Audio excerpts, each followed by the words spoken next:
আসসালামু আলাইকুম। আজকে মার্কেট সম্বন্ধে ধারণা দেওয়া হবে।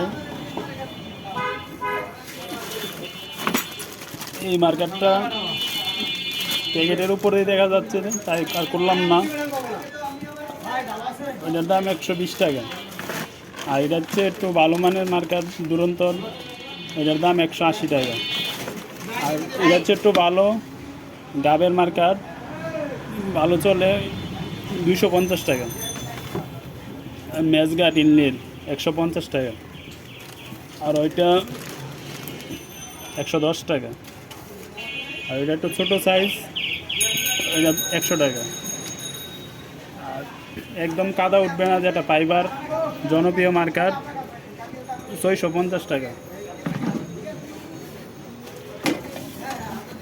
আর এটা হলো দুরন্তর স্টিল মার্কেট, এটা একদম কাদা উঠবে না, এটা 350 টাকা।